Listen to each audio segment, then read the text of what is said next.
you are conscious just in seeing this room we're all in. That's not to say you're perceiving the room with all that can be taken to involve, including something about retinas. Say you're conscious just in seeing the room isn't itself to say what may also be true, that you're attending to something or other in the room, that you're thinking about that in particular, fixing your attention on it. And you are, secondly, I am sure, having certain thoughts, no doubt about what you're hearing. You're conscious, thirdly, in having certain feelings, maybe certain little desires, maybe hoping that everything is going to be as clear as a bell in what follows. You may be intending to leave early. So there is what we can call three events or facts or sides of your consciousness. And the question is, what is the nature of each of these three things, which I will call perceptual consciousness, consciousness in perceiving, and secondly, cognitive consciousness, having thoughts and so on, and affective consciousness, which is a matter of feelings, desires, intentions, and so on. So there are the three questions. What is the nature of these three states, kinds of states, or events, or facts, or whatever they are? There's also another question which is quite as pressing as the three questions, and that is, what is consciousness in general? What's the general state of which the three kinds or sides or collections of elements of consciousness are the instances? That's the question in front of us, or those are the questions.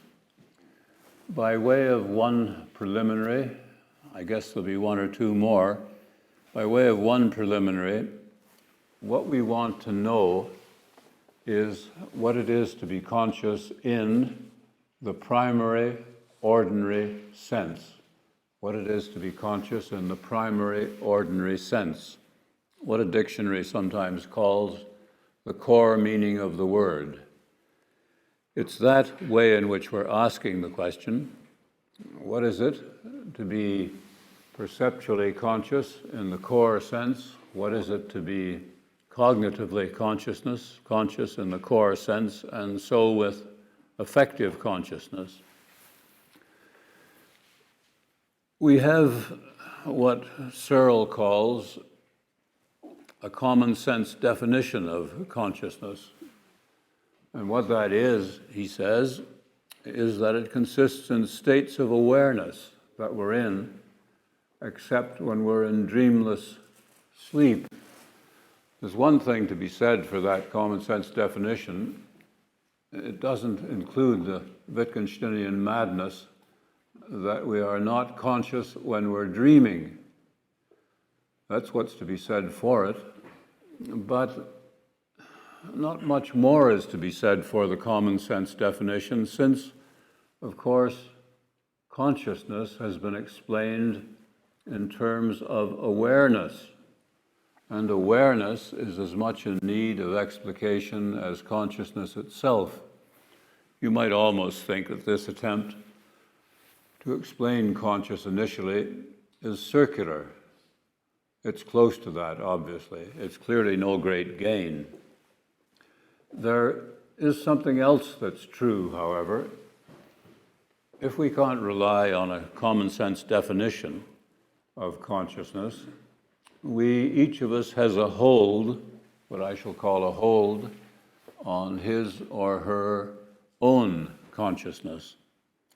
And what I mean by that is that you can recall right now a moment of consciousness previous to right now, perceptual, cognitive, or affective.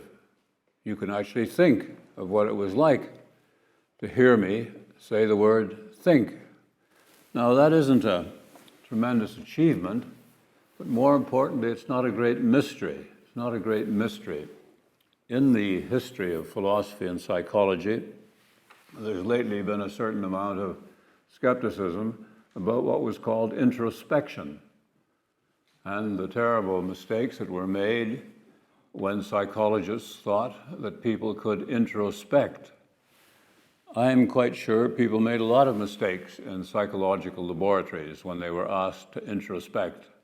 But I put it to you plainly that you have a hold on your consciousness, which merely means that you can recall moments of it just past.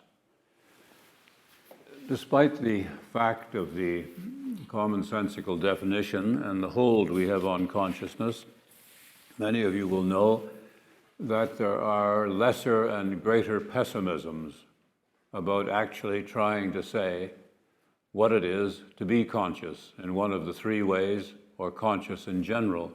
There are great pessimisms, and they are held by Noam Chomsky, and by Tom Nagel, and by David Chalmers, and by Colin McGinn, who was most dramatic and began by saying that we have no more chance of getting straight about consciousness than chimps have of doing physics. Well, there are these lesser and greater pessimisms, and they raise a number of questions, as well as perhaps discourage you to start with. Is it the case that the great disagreement about what consciousness is owed, at least significantly, just to one fact, and that would be the fact that people who are considering the question don't begin with what I shall call, and you'll hear a lot about this, an adequate initial clarification of the subject matter. Is it the case that the disagreement is owed effectively to the fact that people are talking about different things, talking right past one another? That the supposed disagreement about consciousness is not in fact disagreement, but only seeming disagreement, since what's going on is consideration of different things. I would like to have a go at getting an adequate initial clarification of our subject so that we can either agree or disagree in a real sense. There are 5 of what I call leading ideas of consciousness about us. And they are, as I hope you will see from the handout, everybody should have one since I shall depend on it in part. There are these 5 leading ideas of consciousness, of which the first is of something called qualia, things called qualia, medieval term.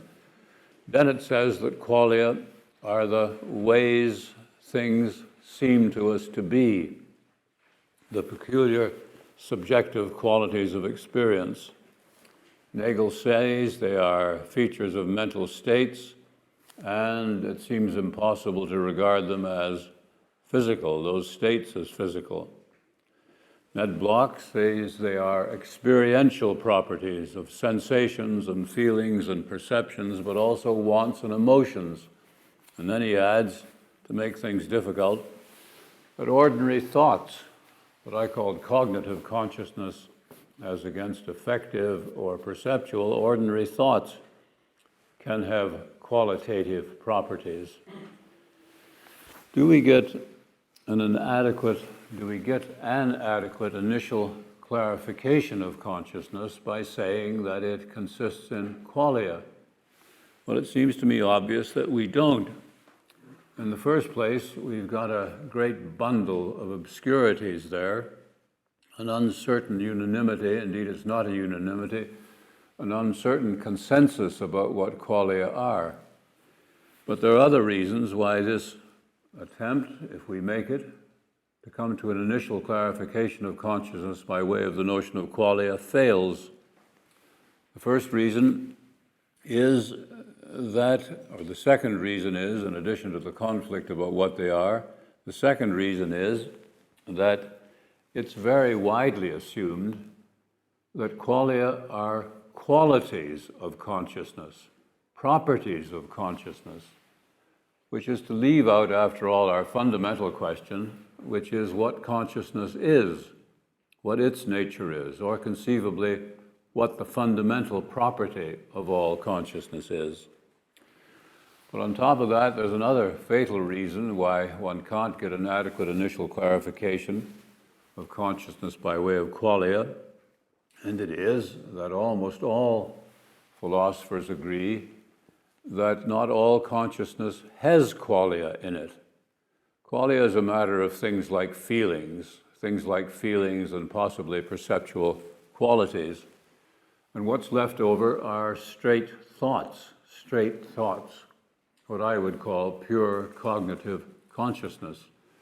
So even if there wasn't any other difficulty in clarifying consciousness by way of qualia, there would be the overwhelming difficulty that this description, this conception, doesn't cover all of consciousness.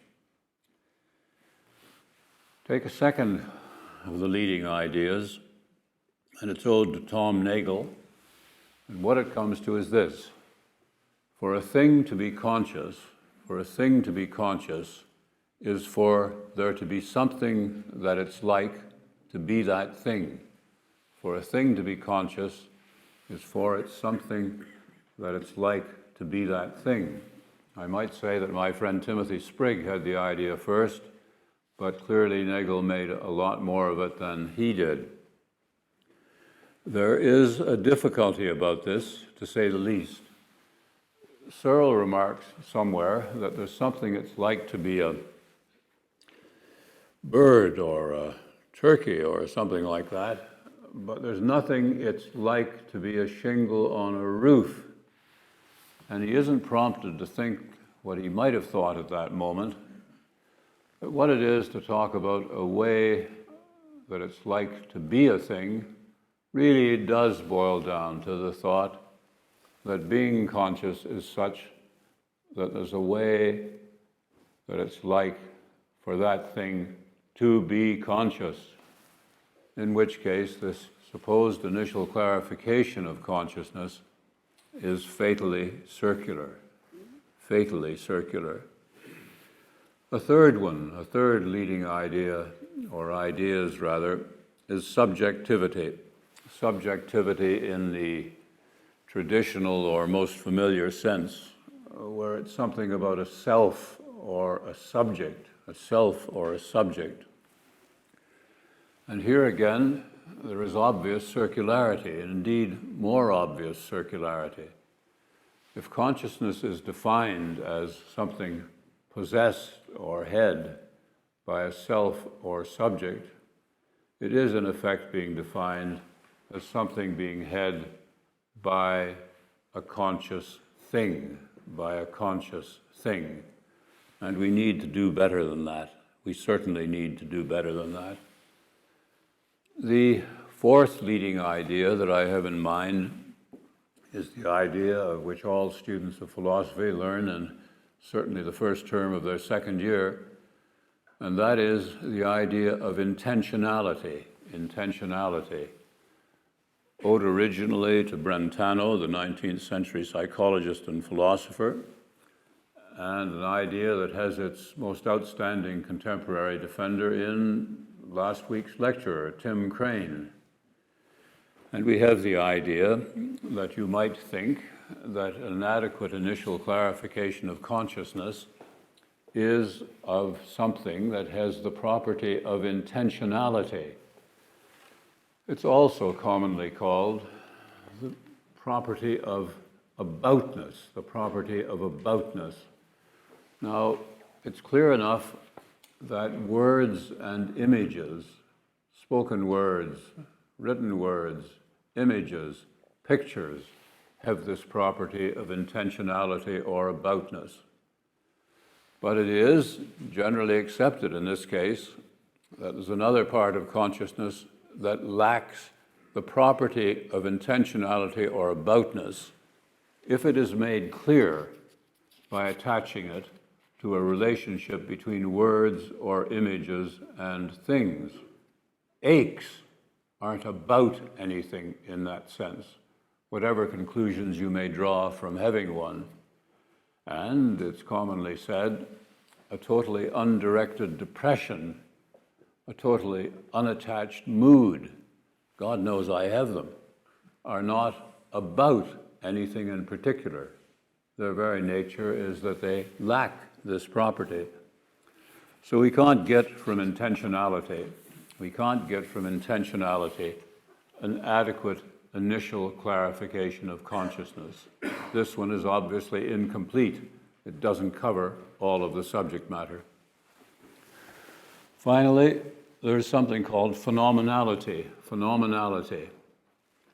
Bloch is best known for his exposition of phenomenal consciousness, which he contrasts with something he calls access consciousness. And phenomenal consciousness, he principally says, in his main description of it, although he says quite a lot, phenomenal consciousness is, quote, just experience, or alternatively, just awareness. Well, that's a real lovely contribution to forward movement with this subject. What we have is effectively circularity. We certainly haven't got the introduction of clarifying ideas with respect to the idea of consciousness. There's something else that complicates the matter in Bloch, and many people like him, David Chalmers is one. Consciousness turns out not to include only phenomenal consciousness, which is just experience. It also includes that stuff called access consciousness. And access consciousness is effectively something we all believe in, because we all believe in two sides of something called mentality, or the mind. Two sides of something we call mentality, or the mind. One side is conscious mentality, the subject that we're concerned with tonight. The other side is unconscious mentality, dispositions to believe such and such under certain circumstances.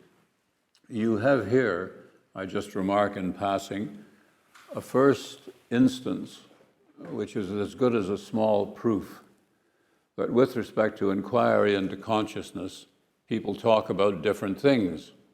Some people talk about the ideas that I've looked at first, what it's like to be a thing, which you might think is in some distant relationship to what I call the three kinds of consciousness. And some people talk about, as it turns out, access consciousness, which in an ordinary understanding is unconscious mentality. I shall be coming on in a moment to giving a full characterization of consciousness in the primary ordinary sense, and obviously that characterization does not include unconscious mentality.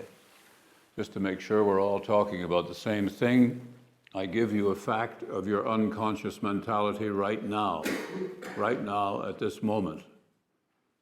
And now a little later I tell you what that fact was, that event was, if event it was, that occurred then.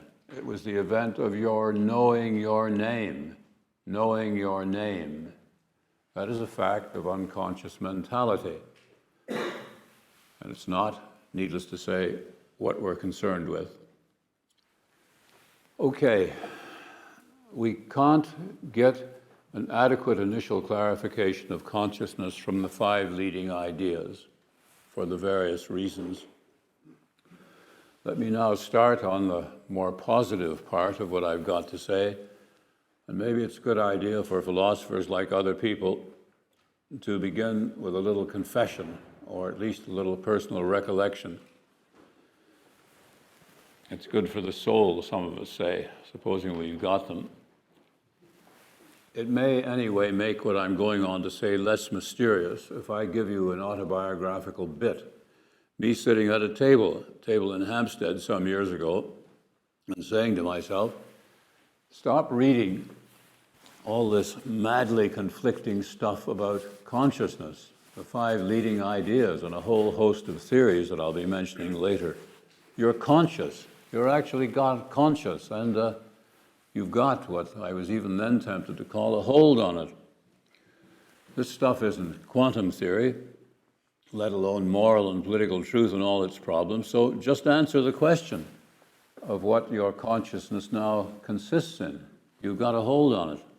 And the answer that came to me, lucky or unlucky, was, with respect to my perceptual consciousness, that it consisted in the rooms being there. A good idea, a better idea than any of the 5 leading ideas, as it seemed to me then optimistically, was that being perceptually conscious was the rooms being there. And a related thing might be said about cognitive and affective consciousness, but skip all that. You'll be reassured to hear that what I've got to say does not depend on that momentary insight 5 years ago or so. And I also want to say, which may reassure you, that I don't discard everything said by the expositors of the 5 leading ideas of consciousness. I put it to you that if you make your way through the 5 leading expositors, the expositors of the 5 leading ideas, you'll come to notice things.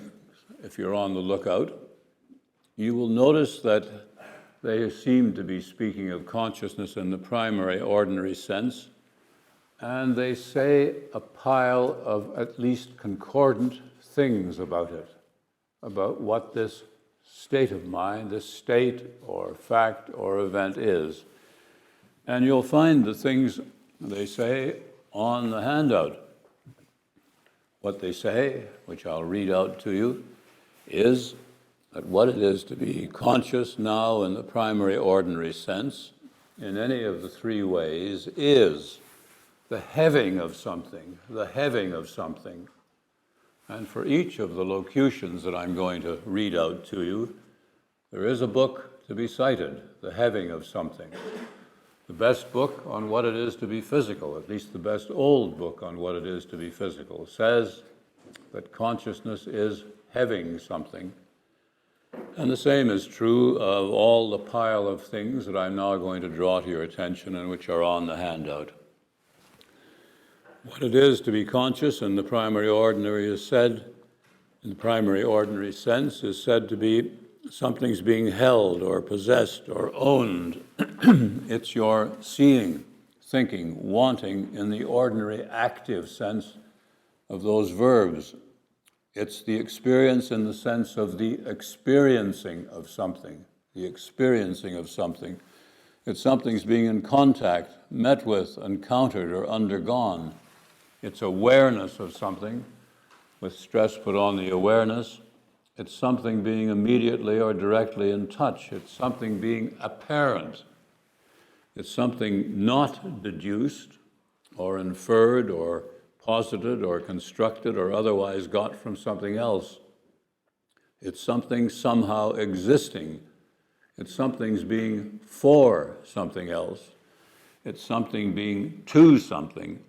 It's something's being in view or on view or in a point of view. It's something being open, provided, or supplied. It's something to which there is some privileged access. You have an access to something that I don't have an access to. In the case of perception, there is the world's being for something. It's what at least involves an object or content. It's a matter of object or content.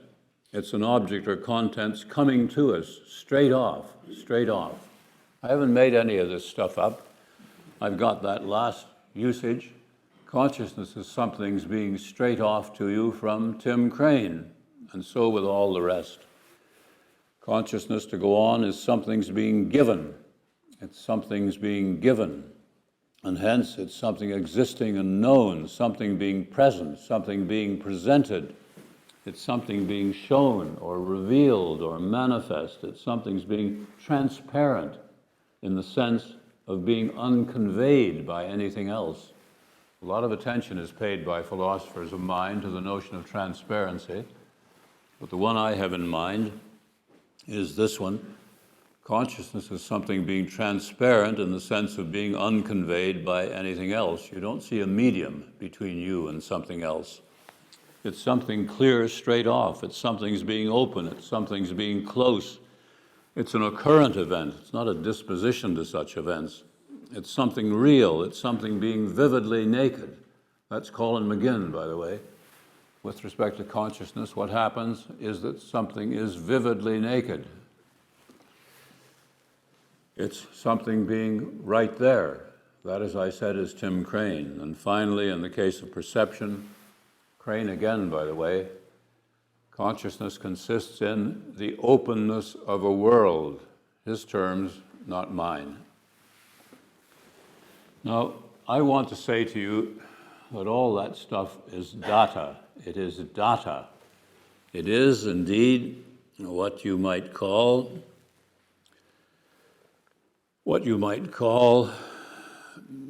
something a lot better than a medieval technical term that is in much dispute. I there refer to qualia. It's much different than a philosopher's excellent aperçu. Spriggs or Nagel's, what it's like to be conscious is, for there's something it's like to be the thing. That pile of data is much different from a traditional idea, subjectivity, or an uncertain truth about words and images, representation. And it's certainly not another circularity, is it? Without stopping to say more about that pile of data, then two things I'm going to press on. The first thing is, I immediately admit to you that the data is metaphorical or figurative. To say that something is given is not to say that it's given in the literal extent, in the literal sense that 5 pounds is given to me. It is metaphorical or figurative. Are you alarmed then?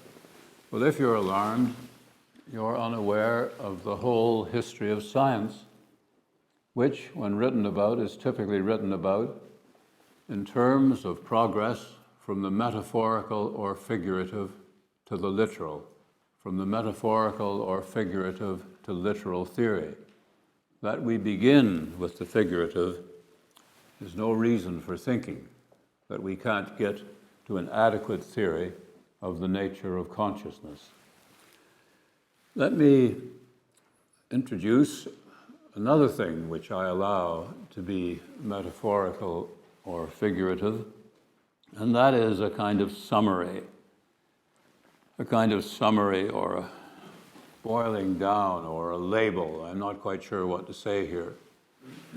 But let me say that what all that data comes to by way of a label or summing up or something of the sort is that what it is to be conscious, what it is for a thing to be conscious, is for something to be actual, something to be actual. And we now have what I suggest to you is an initial clarification of what it is to be conscious in the database, in the data bank, and in the summary, or boiling down of that into the proposition that what it is to be conscious is for something to be actual. We need criteria for any adequate theory of consciousness. It seems to me crazy to think that there are proofs in philosophy of large issues, proofs with respect to answers to the question of what it is to be conscious. There was one about 20 years ago, and it had to do with Mary, colorblind Mary, Jackson and all that, some of you will know about. and it eventually died the death. Indeed, it was done in by Jackson in the end. There aren't proofs of large matters in philosophy. What argument comes to is the bringing together of judgment with respect to difficult matters. And the bringing together of judgment with respect to difficult matters requires criteria for what's a good thing of a kind. And essentially, in the present context, criteria for what a good analysis or theory of consciousness is, a good account of the nature of what it is to be conscious. And I take it we now have two criteria. We now have two criteria of what a good theory will be. We've identified what it is to be conscious. It's something's being actual. And two criteria of a good theory, a good literal theory, to be got out of that, will be that there's an answer to the question of what is actual with respect to consciousness. And the second question will be, and the second criterion of a decent theory will be, perfectly clearly, this: what is it for whatever it is to be actual? Whatever are we to say, not about what is actual, but what is it for it to be actual? And what I'm going to do in the next half hour or a little less than that is to answer those two questions with respect to the three sides or kinds of consciousness.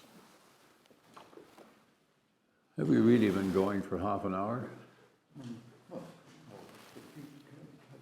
When would you like me to stop? When you finish. When we have the theory. Well, as you know, I'm a radical Democrat, so I mean... Well, we don't have democracy here. All right. Well, I think if half an hour is gone, indeed more than half an hour, I'm going to have to speed up a little bit. Okay. We have two criteria for an adequate answer to the question, what is it to be conscious? And the questions of what it is to be conscious, in particular in the three different ways. We need an answer to what's actual, and we need an answer to what the actuality consists in. But there are other criteria for an adequate theory of consciousness. You might be a little suspicious or resistant if I settled for only the criteria that come out of my own initial clarification of the subject matter. So I'm going to turn to other theories and gather some more criteria. But that I'm going to do very quickly. Let me turn first to what is the dominant theory of consciousness in the contemporary world. That is the contemporary world of philosophy and psychologists. It's a theory of consciousness that is called functionalism, or indeed the theory of consciousness that turns up in that child, that misbegotten child of functionalism, which is cognitive science. And let me define functionalism for you very quickly. It's something that has a certain inspiration, and also something else.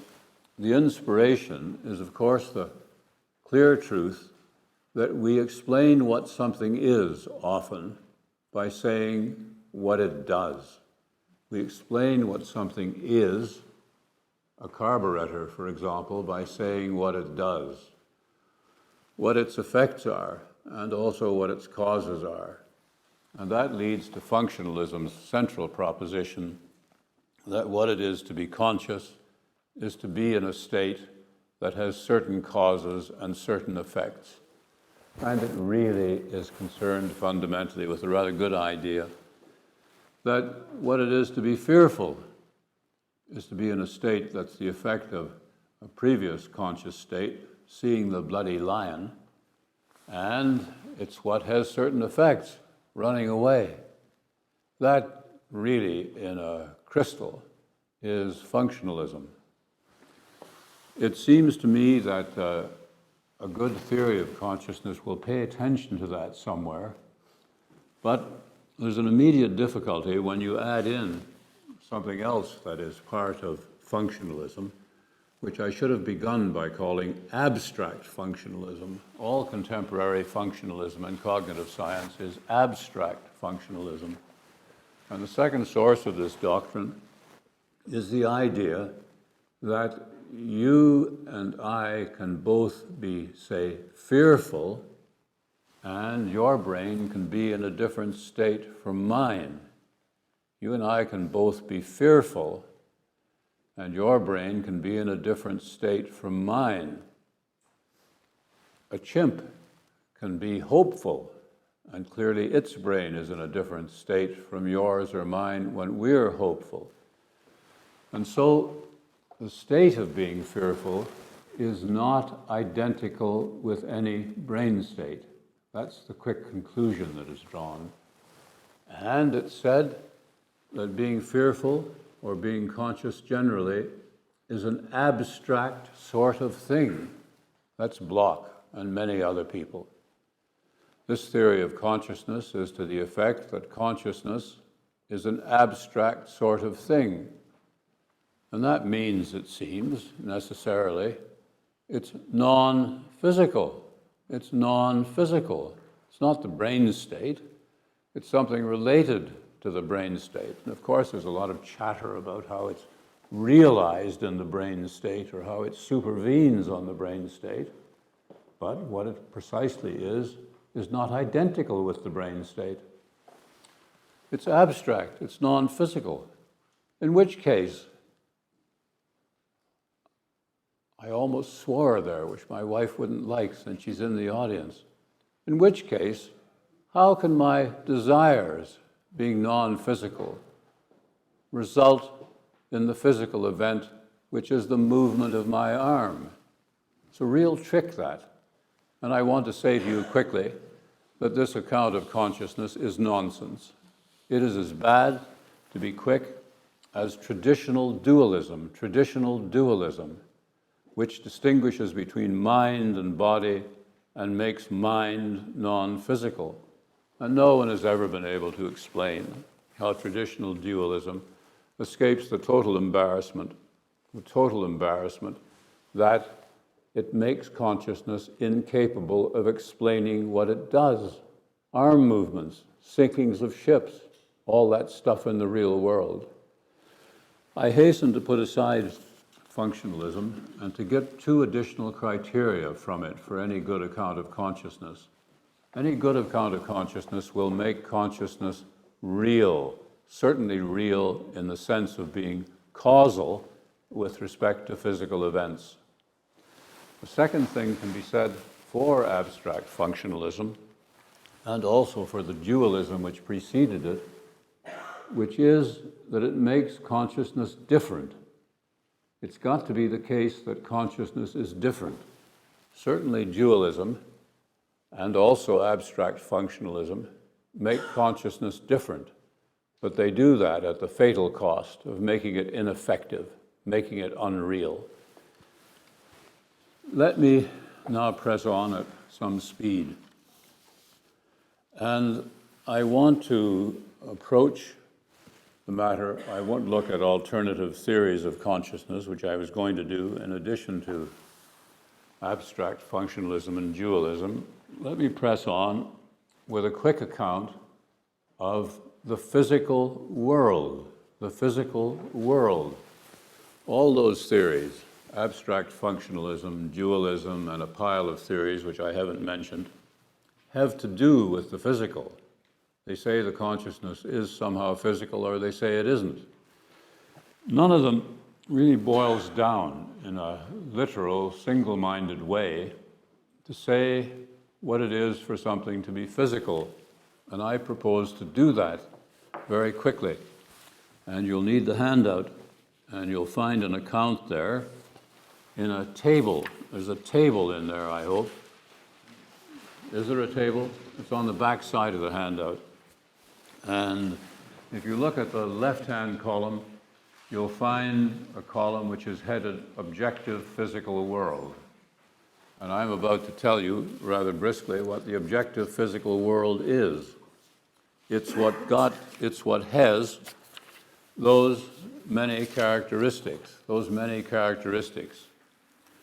You might think this is a bit pedestrian, but I'm all for the pedestrian. I'm all for finding out clearly what the objective physical world is. It's the case that Chomsky, dear Chomsky, my hero, thinks that you can't describe what the physical world is because there's disagreement in science as to what it is. And scientific theories have come apart. They're not nice and materialistic and as where they were in Newton. They're all vague. But it seems to me that I can tell you what the objective physical world is, and what it is what you've got in the left-hand column there. And I'll read out my own little summary. Objective physical properties are the properties that are accepted in science, or anyway hard or harder science. They're properties, knowledge of which is owed or will be owed to the scientific method, which method is open to clarification. Thirdly, they're properties that are spatial and temporal, certainly not outside of space and time. There's nothing physical which is not in space and time. I think there's nothing physical that doesn't take up space and time. Particular physical properties, fourthly, are in lawful connections.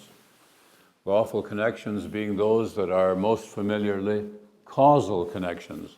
Physical properties are those that stand in lawful connections with other such properties. Two things are in lawful connection very quickly. If given one of them, then whatever else were happening, you would get the other. I wrote a large book on determinism, as Anthony has remarked, and you can read 2 or 3 chapters on lawful connection if you're in any doubt about what it is. Categories of such properties, physical properties, whole categories, are also lawfully connected. It's not only the case that there are lawful connections between particulars, but also between properties. The physical macro world, this is number 6, and the physical micro world are in relations to perception, rather different relations to perception. The macro world is perceived, the micro world is deducible from what is perceived. Macro world properties are open to different points of view. They're different from different points of view. They have a defensible view of they involve a defensible view of primary and secondary properties. And to consider objectivity, everything up until there was what I call a physical attribute or characteristic of the objective physical world. And to consider now objective characteristics rather than physical characteristics, the properties of the objective physical world have the following characteristics. They are, in a sense, or senses separate from consciousness. They're public. Access to them is public, not limited to one perceiver. They are more subject to truth and logic than certain other properties. Their objectivity, like their physicality, is a matter of the scientific method. Scientific method makes 2 appearances then in this list. First in connection with physicality, and secondly in connection with objectivity.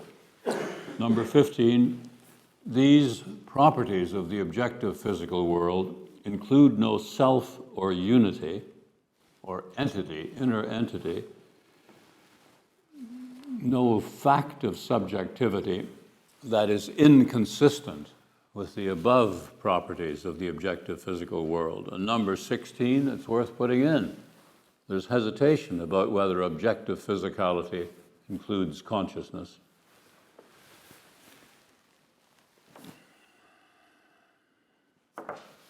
I think it's time to really step on the gas, which I'm going to do. We now have a conception of the objective physical world, a literal one. It's not heavy in theory. It's clear and it's informative, or so I put it to you. Turn now to perceptual consciousness, that first of the 3 kinds of consciousness, and ask the first question. What is it that is actual with respect to your perceptual consciousness now? And the answer, I put it to you, is easy. It's a room. It's a room. It's something that takes up space. It's not in your head, it's out there. What is actual with respect to perceptual consciousness for each of us now is a room. It's certainly not a bloody representation of a room. I know what representations are. They're things like those pictures up on the wall, or words. And what is actual is clearly not one of those. It seems to me clear that what is actual with respect to perceptual consciousness is a state of affairs outside of your head. It is, if you like, an object, sometimes a quite rich object like a room, an object that takes up space and time. It's perfectly clear that that is, I put it to you, what is actual. To remember that list of stuff, what you have is a room. You don't have an idea of a room or any of that other crap that fills up the contemporary philosophy of mind. You don't have a content where that is something in your mind. What you have is out there. So I say to you, at some speed, that what is actual with perceptual consciousness is a subjective physical world, a subjective physical world, or more precisely, a part or phase or bit or piece of a subjective physical world. That it's dependent on you should not lead you into the greatest mistake in the history of the philosophy of mind, the mistake that it's not out there. Why should the fact that it has a dependence on you neurally take it away from out there? Of course, there are any number of dependencies. Car movements depend on carburetors. Nobody thinks the bleeding car is taken out of space and time by its dependence on the carburetor. Okay, in brief then, we have the view that perceptual consciousness consists in a thing, a state out there being actual.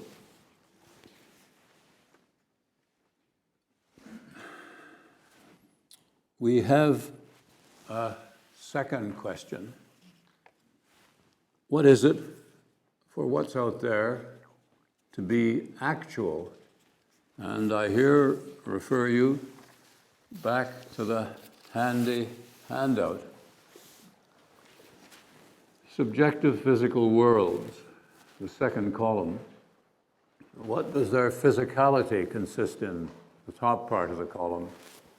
What does their subjectivity consist in? The bottom part of the column.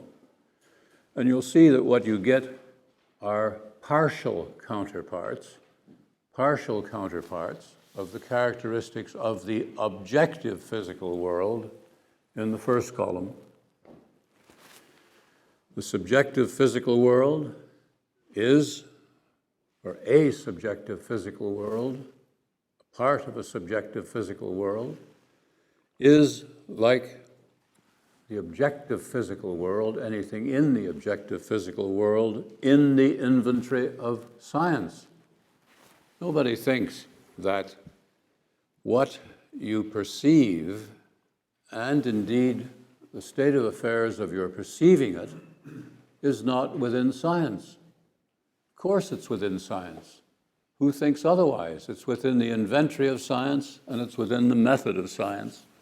To be quick, what is true of subjective physical worlds is that they are in space and time. They are in space and time. That thing which is given to you, that thing which is actual to you now in your perceptual consciousness is something you can walk around in, something you can walk around in. You can't walk around in something in your boring head.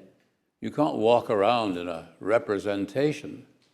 So, the subjective physical world is in space and time. It's obviously in lawful connections. It's in categorical lawful connections. There's a categorical lawful connection between your subjective physical world now, that bit of it, the present phase, and the category of stuff which is you neurally, and also the category of stuff which is the objective physical world. You can carry down the column and you will find partial counterparts or full counterparts of characteristics of the objective physical world. So there are things called subjective physical worlds, and they are rather like, but different from the objective physical world. Now you might say, well, they're fleeting. They're fleeting. Can they be real if they're fleeting? Can they take up space and time if they're fleeting? It's the case that you have one and I have one. These perceptual worlds are connected to perception. Your perception in one case and mine in another. Does that make them not real, not in space? Well, get a book of boys' own science, and you'll find that it's mainly about fleeting things, instantaneous things, things here and gone forever. That subjective physical worlds, or parts of them rather, are fleeting, doesn't take them for a moment out of space and time, or rob them of the other properties that are properties of physicality. There's a difference between the two columns, but it's certainly not the case that subjective physical worlds are subtracted from physicality. I really got to turn it on now, and we have something left, a rather large thing, two large things, and it's called cognitive and affective consciousness. Cognitive and affective consciousness. And we've got to ask, what is actual with respect to that consciousness, and what it is for that stuff to be actual. Notice, although I skipped over it, we now have an answer with respect to perceptual consciousness of what is actual and what it is for it to be actual. What's actual, in the case of you and me now, is a room. What it is for it to be actual is for it to be subjectively physical, subjectively physical. What the metaphor or figurative talk of actuality comes to is column 2 on the handout, as literal as anything could be. What it is for something to be actual is for it to have the characteristics given of subjective physical worlds. To come on to cognition and affect, cognitive consciousness and affective consciousness, I want to say that what is actual is representations. What is actual is representations. God knows the contemporary philosophy and psychology of mind and the philosophy and language is filled up with stuff about representation. And let me abbreviate all that in a really manful way and say that representations are explained at bottom as things that are like words, spoken or written words, or images, drawings, portraits, things of that sort. That's what representation at bottom comes to. That's the guiding idea. Things are representative if they're like words or images. If you then ask about what cognitive and affective consciousness are, they consist in representations. What is actual are representations. If I now think of my wife and I can't see her, I have an idea of her. It seems a mistake to avoid that powerful, simple truth. Of course, you want to know what a representation is, and you can spend a lot of time thinking about that in general. But I want to come on quickly to a simple question.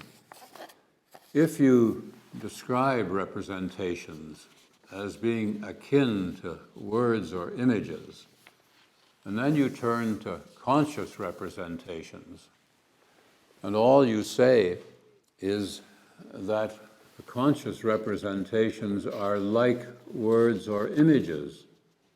You haven't got a difference between your thinking now of something or your wanting something now and a line of type which expresses a thought or a want, a line of type.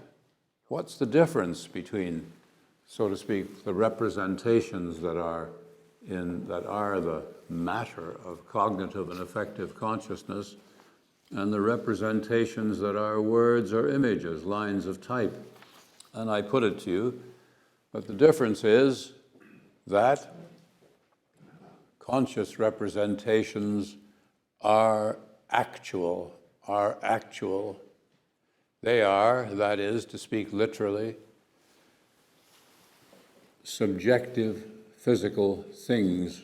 And you turn now to the last column on the handout table, and you see that subjective physical representations have the characteristics that are listed in that column. They are, respectively, physical. That's the top half of the column. And they are, in addition to that, subjective, the bottom half of the column. That's the story of the nature of cognitive and affective consciousness. Just a few remarks after all that. We've got satisfaction of the two criteria, I said, for a good theory of consciousness, answers to the question of what is actual and what it is for it to be actual. There are other criteria which you can run up from other people's theories.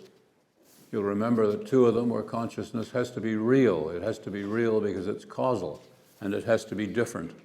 And I put it to you that what we have in the theory in front of you, which I call actualism, is something that makes consciousness both real and different. Some last thoughts, very last thoughts.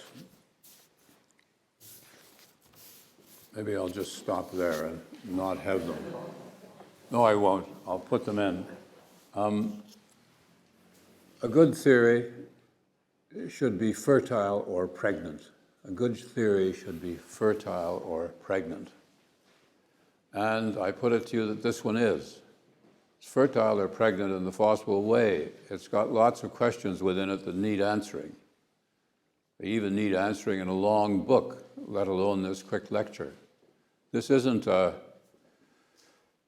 can't remember what that Marxist at the LSE said about theories. They were either progressive theories, which meant fertile and promising, or they were capitalist theories. Well, this isn't a capitalist theory.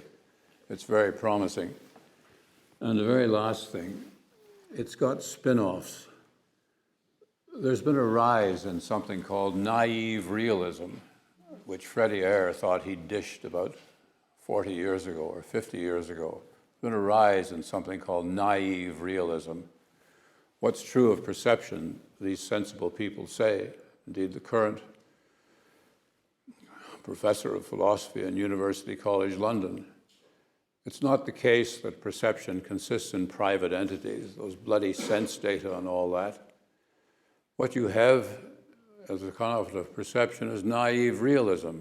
You're directly given the world. Well, I put it to you that we can make sense of naive realism by adopting actualism. And a final good little spin-off. People worry about determinism and freedom and responsibility. And they think that if determinism is true, we are robbed of a standing in the world. We have something that is human standing taken away from us. Well, we get a little standing back by the theory of actualism of consciousness. It's an old idea, or should be an old idea, that if you want to solve the problem of determinism and freedom, you've got to attend to consciousness.